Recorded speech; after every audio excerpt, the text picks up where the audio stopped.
I never imagined that working in a dental clinic would change my life. But sometimes love finds us in the most unexpected of places.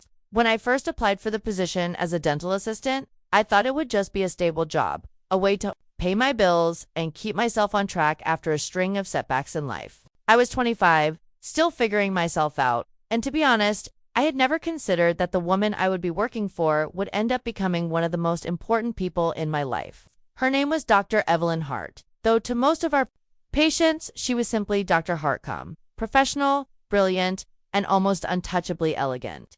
From the moment I stepped into her clinic, I could feel the energy she carried. She had this quiet confidence, the kind that made people trust her instantly, and a kindness in her voice that soothed even the most anxious patients. To me, she was everything I thought I wasn't: composed, successful, admired. I was nervous on my first day, fumbling with gloves and instruments, worrying that I'd mess up in front of her. But Evelyn never raised her voice or made me feel small. Instead, she guided me with patience, teaching me the rhythm of assisting, in a way that made me feel like I belonged. Over time, we fell into a kind of unspoken harmony. I could anticipate her needs during procedures, handing her tools before she asked, while she trusted me to manage the room, calm patients, and keep everything running smoothly. The clinic became more than a workplace. It became a place where I started to feel like I had purpose. And Evelyn, she became more than just my boss. I noticed the little things first. The way she smiled at me when we finished a long day, or the way her laugh would fill the room when I told her some silly story about my weekend. I noticed how she always remembered my favorite tea and would make sure there was a cup waiting for me in the morning, or how she gently encouraged me when I doubted myself. It wasn't a grand, dramatic shift, but a slow unfolding like a flower opening to the sun. Somewhere along the way, I realized that the admiration I felt for her had grown into something deeper, something I didn't dare name at first. One evening, after the last patient had left and the quiet hum of the clinic settled around us, I stayed late to help Evelyn finish some paperwork. The storm outside rattled the windows, and the rain drummed steadily on the roof, cocooning us in our own little world. She rubbed her temples, clearly exhausted, and I instinctively reached across the desk to place my hand gently over hers. It wasn't planned, and for a moment I thought I'd overstepped. But when she looked up at me, her eyes softened in a way I hadn't seen before. That moment lingered between us, unspoken yet powerful. I could feel the air shift, like the beginning of something new. Still, nothing was said. We both pulled back, focusing on our work again,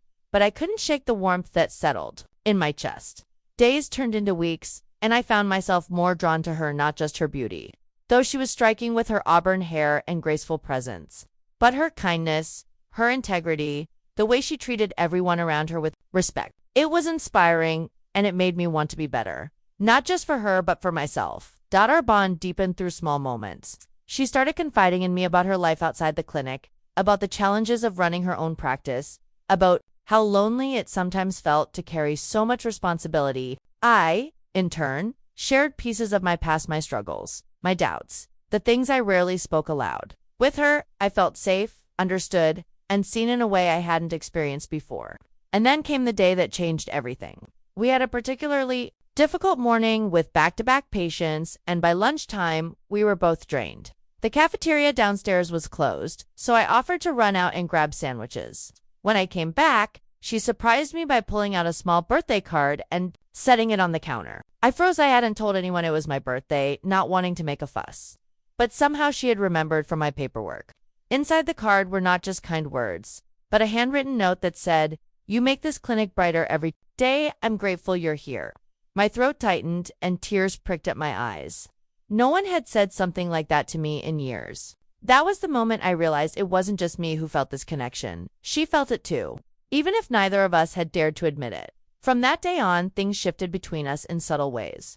The glances lingered longer, the conversations grew deeper, and the silences became comfortable instead of awkward.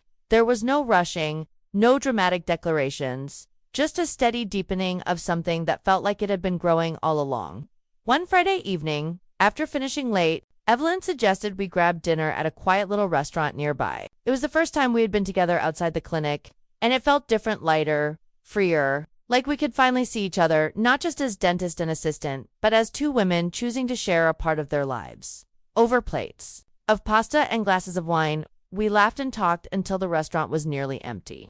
On the walk back, she slipped her arm through mine, and it felt so natural, like it was always meant to be. What followed wasn't a whirlwind romance, but a steady, beautiful unfolding of love. We didn't have to hide behind roles anymore. She was no longer just Dr. Hart, and I was no longer just her assistant. We were Evelyn and Me Too people who had found something rare and precious in each other.